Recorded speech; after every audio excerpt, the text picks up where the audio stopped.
আমি আইভি আবার চলে আসলাম আপনাদের সাথে গল্প করতে।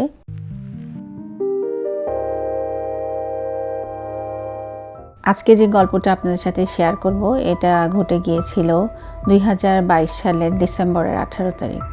এরকম সময়ে পুলিশ একটা কল রিসিভ করে। কলে বলা হয় যে আমি গুলিবিদ্ধ হয়েছি। পুলিশ যখন কলটা রিসিভ করে তখন তাকে জিজ্ঞেস করে যে তুমি কোথায় গুলিবিদ্ধ হয়েছো, তোমার অ্যাড্রেস কি। সে কিছু বলতে পারে না, তার ব্রিদিং প্রবলেম হচ্ছিল গুলির কারণে এবং সে বলে যে আমি মারা যাচ্ছি। পুলিশ জিজ্ঞেস করে যে শুটার কি ওখানেই আছে, সে বলে না। এটা হচ্ছে পুলিশের প্রথম ফোন কল। এটা 7:20-তে পুলিশ রিসিভ করে এবং second phone call police receive করে 7:22-তে। সেই সময় আরেকজন কল করেন এবং কল করে বলে যে আমার ওয়াইফ গুলিবিদ্ধ হয়েছে এবং আমার এমার্জেন্সি সাপোর্ট দরকার, তাকে অ্যাম্বুলেন্স দরকার তাকে নিয়ে যাওয়ার জন্য। তো পুলিশ তো তখন কিছুই বুঝতে পারে না, মোটিভ কি, কোথায় হচ্ছে, কেন শুটিং করছে, শুটার কে, তাদের কাছে কোনো ইনফরমেশন থাকে না। অল অফ এ সাডেন তারা এই ফোন কলগুলো রিসিভ করে। তখন পুলিশ ইমিডিয়েটলি তার ফোর্স পাঠানোর চেষ্টা করে, কল যেখান থেকে এসেছে সেভাবে ট্রেস করে, কারণ সে তখন পর্যন্ত তারা অ্যাড্রেসটা জানে না। In the meantime police আর একটা ফোন কল রিসিভ করে এবং একই রকম সেই ফোন কলটা ছিল যে এখানে শুটিং হচ্ছে এবং সেটা আরেকটা এরিয়াতে, সেটা হচ্ছে জেনের দিকে। এবং প্রথম ফোন কলটা যেটা রিসিভ করে সেটা হচ্ছে ইয়র্ক রিজিওনাল পুলিশের আন্ডারে এবং এটা ভনে একটা লাক্সারিয়াস অ্যাপার্টমেন্টে। পুলিশ তখন তার ফোর্স পাঠিয়ে দেয় সেই উদ্দেশ্যে এবং পুলিশ যখন সেখানে যায় সেখানে পুলিশ প্রত্যেকটা ইউনিট তারা সার্চ করার চেষ্টা করে, কারণ হচ্ছে কে গুলি করছে এবং কেন করছে এই মোটিভ তাদের জানা ছিল না এবং কে কোথায় আহত হয়ে পড়ে আছে সেটাও তাদের কাছে নিশ্চিতভাবে জানা ছিল না। সো তারা প্রত্যেকটা ইউনিট সার্চ করার চেষ্টা করছিল এবং যখন পুলিশ ওই কন্ডোমিনিয়ামে ঢুকে তখন 3rd ফ্লোরে একজন পুলিশ অফিসারের সাথে যে গুলি করছিলেন শুটারের সরাসরি দেখা হয়ে যায় এবং সেই পর্যন্ত তো ওনারা পুলিশরা জানতো না যে শুটার একজন না একাধিক। তো যখন পুলিশের সাথে মুখোমুখি তার ওখানে দেখা হয় তখন পুলিশ অফিসার তাকে বলে গান ফেলে দিতে, সে গান ফেলে না এবং সে বেশ অ্যাগ্রেসিভ ছিল, যার কারণে পুলিশ অফিসার তাকে শ্যুট করতে বাধ্য হয়। সে পুলিশ অফিসার 3বার শ্যুট করে কিন্তু তার হয়তো 2বার গুলিটা লেগেছিল, একটা কাঁধের উপরে আর একটা কোথায় আসলে সেই মুহূর্তে পুলিশ অফিসার বুঝতে পারে না, কারণ তিনিও ট্রমাটাইজ ছিলেন। কারণ উনি পরবর্তীতে ইন্টারভিউতে বলছিলেন যে আমাদের পুলিশের যখন আমাদের ট্রেনিং করা হয় তখন আমাদের ট্রেনিংটা দেওয়া হয় কাউকে বাঁচানোর জন্য, কাউকে মেরে ফেলার জন্য আমাদের ট্রেনিংটা হয় না এবং খুবই অবস্থায় না গেলে পুলিশ কখনো গুলি করে কাউকে মেরে ফেলে না। এবং তাকে গুলি করে মেরে ফেলার কারণে এই পুলিশ অফিসারটাও মেন্টালি আপসেট হয়ে যান এবং পরবর্তীতে তার পার্কিনসন্স হয় এবং তিনি এখনও ট্রমাতে আছেন, তিনি এখনও মেন্টালি সিক এবং ফিজিক্যালি সিক, এই অবস্থায় উনি আছেন। তো যাকে মেরে ফেলা হলো তার তো কোনো মোটিভ জানা গেল না, কারণ তাকে কোনো ইন্টারোগেট করা যায় না, কারণ উনি স্পট ডেথ হয়েছেন। কিন্তু পরবর্তীতে যখন তার পরিচয় পাওয়া যায় তখন জানা যায় ওনার নাম হচ্ছে ফ্রান্সিসকো ভেলি এবং তিনি 73 ইয়ার্সের একজন লোক এবং উনি ওই কন্ডোমিনিয়ামেই বসবাস করতেন 2017 থেকে। এবং উনি ওই কন্ডোমিনিয়ামে আসার পর থেকে বিভিন্নভাবে ওনার ওই কন্ডোর বিভিন্ন ধরনের কমপ্লেন উনি করে আসছিলেন।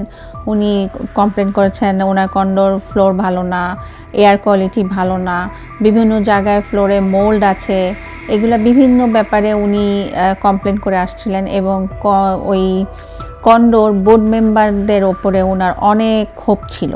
উনি মনে করতেন যে কন্ডোর বোর্ড মেম্বাররা ওনার কথাটা ঠিকমতো গুরুত্ব সহকারে নিচ্ছেন না, এগুলো নিয়ে কাজ করছেন না, এরকম একটা ক্ষোভ তার ছিল।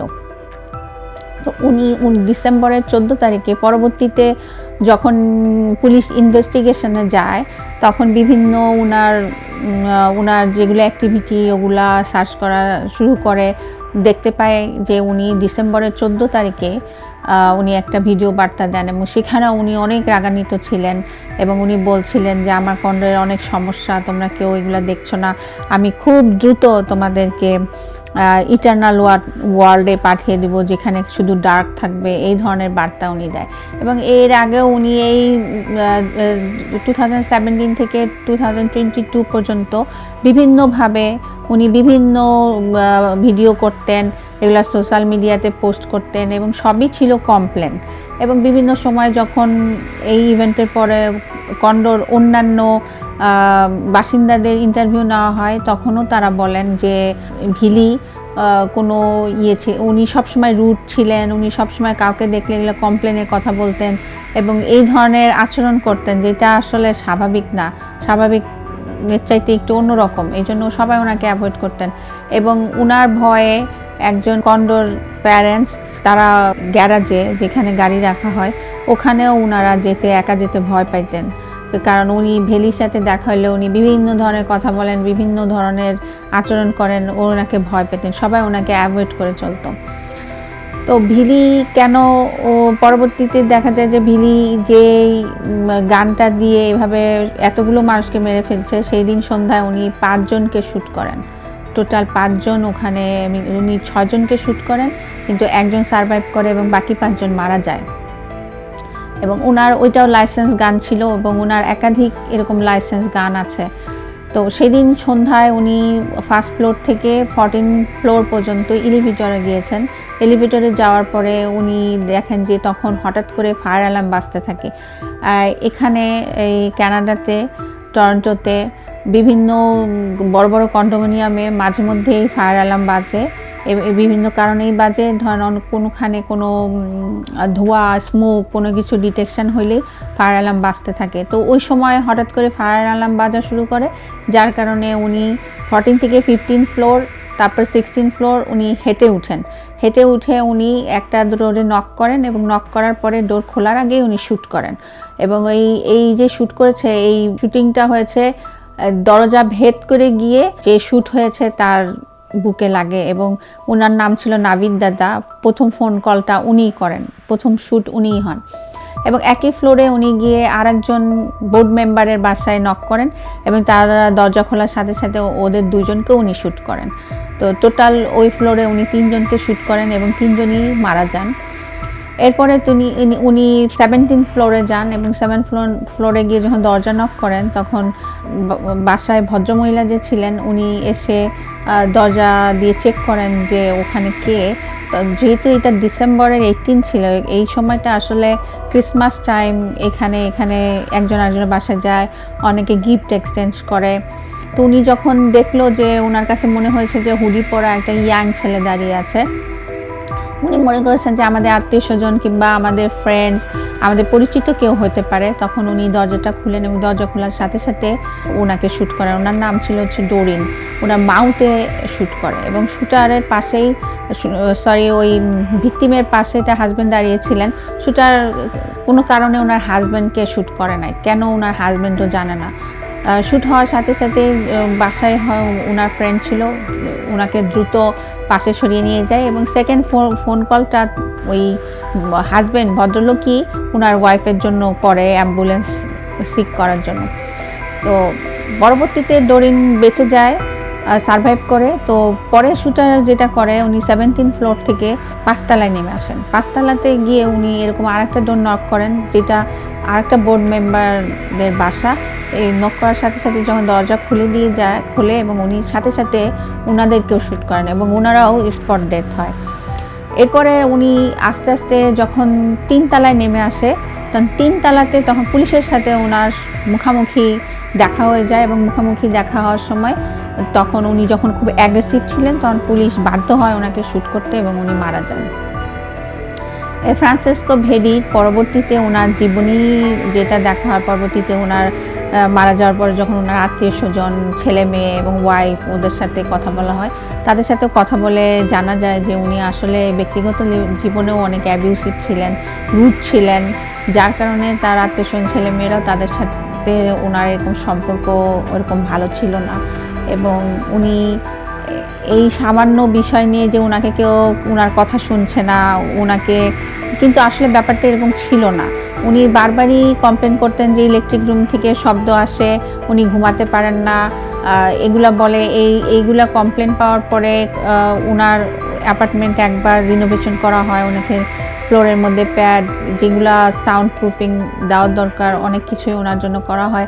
এরপরে উনি সন্তুষ্ট হন না, উনি পরে আরও অ্যাগ্রেসিভ হয়ে যান এবং বিভিন্ন সময় এগুলা কমপ্লেনই উনি করতে থাকেন, সবসময় করতে থাকেন। তো পরবর্তীতে জানা যায় যে আসলে এগুলো অনেক সময় মানুষের অনেক ধরনের মেন্টাল ডিসঅর্ডারের কারণে হয়। এগুলার আসলে ঠিকমতো চিকিৎসার দরকার। চিকিৎসা করলে হয়তো এগুলা অনেকগুলো কন্ট্রোলে থাকে। অনেক মানুষের অনেক ধরনের মানসিক সমস্যা থাকে যেগুলো আসলে পরবর্তীতে অনেক ভয়ঙ্কর রূপ ধারণ করে। এগুলা চিকিৎসার মাধ্যমে হয়তো কিউর করা যায় এবং এগুলা যখন মানুষ কোনো এই ধরনের বিহেভ করে কিংবা এরকম অন্যদের থেকে একটু আলাদা ধরনের বিহেভ করে, তখন আসলে আমাদের মানসিক স্বাস্থ্যের একটা ব্যাপার থাকে এবং মানসিক স্বাস্থ্য যখন মানুষের খুব খারাপ পর্যায়ে চলে যায় তখনই মানুষ এই ধরনের অ্যাগ্রেসিভ কাজ করতে পারে। সো যেই লোকগুলো সেদিন মারা গিয়েছে, টোটাল 5 জন মারা গিয়েছে, 6 জনকে গুলি করা হয়েছে। ডোরিন মারা গিয়েছে, ডোরিন শুধু বেঁচে ছিলেন এবং উনি বলেন যে আমাকে যখন গুলি করা হয় তখন আমি তো মনে করছি শুধু আমার দাঁতগুলো পড়ে গিয়েছে। পরবর্তীতে দেখা যায় যে গুলি আমার মুখ ভেদ করে আমার নেকের পিছনে চলে গিয়েছে এবং তার অনেক দীর্ঘদিন তার বিভিন্ন ধরনের সার্জারি করতে হয় এবং তাকে অনেক দিন হসপিটালাইজ থাকতে হয়। তারপরে উনি সারভাইভ করে এবং আজকে প্রায় 3 বছর আগের ঘটনা, এখন উনি মোটামুটি সুস্থ, কিন্তু তাদের যে মেন্টাল ট্রমা এখনও সেটা কাটে নাই।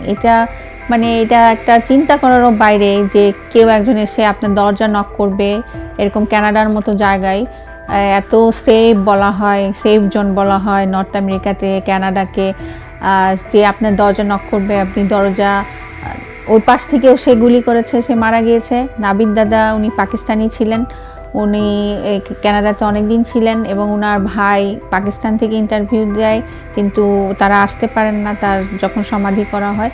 উনি প্রথম কলটা করেন। উনি যখন এক হ্যান্ডে একজন সবাইকে মেরে ফেলতেছে, আরেকজন মরতে মরতেও সে তার লাস্ট নিঃশ্বাস পর্যন্ত চেষ্টা করেছে যাতে অন্যদের ক্ষতি না হয়। উনি পুলিশে কল করেছেন যে এখানে শুটিং হচ্ছে, তোমরা আসো।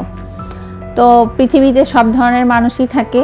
তো ডোরিন যে উনি যখন সারভাইভ করেছেন উনি বলছেন যে ওনার তখন কোনো ফিল হয় নাই, এখন উনি আছেন, উনি ট্রমাটাইজ। যেসব ফ্যামিলি মেম্বার্সরা মারা গিয়েছেন তাদের পুরো ফ্যামিলি ট্রমাটাইজড এবং ওই কন্ডোর যারা বাস করতো তারাও মোটামুটি ট্রমাটাইজড এবং ওই কন্ডোর সামনে এখন তাদের স্মৃতি হিসাবে যে 5 জন মারা গিয়েছেন 5টা বেঞ্চ করে দেওয়া হয়েছে, ওই বেঞ্চে বসে ওই কন্ডোটা দেখা যায়। তো এই হলো আজকে আমার স্টোরি।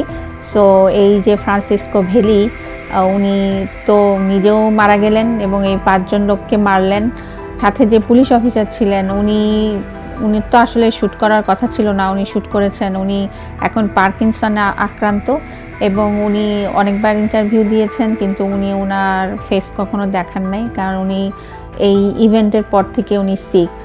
একটা ইভেন্টের জন্য দেখেন কতগুলো ফ্যামিলি শেষ হয়ে গিয়েছে। শুধু আমরা দেখছি যে ওরা মারা গিয়েছে, যারা মারা গেছে তারা চলে গিয়েছে, কিন্তু যারা বেঁচে আছে তারা কিন্তু আর স্বাভাবিক, আগের মতো স্বাভাবিক নাই, কেউই নাই। যারা ইভেন্টের সাথে জড়িত ছিল, পুলিশ অফিসার কিংবা ওই কন্ডোর আলাদা মেম্বার্স, সবাই কিন্তু আর আগের মতো নাই। Everything has changed. সো আজকে এই পর্যন্তই, ভালো থাকবেন।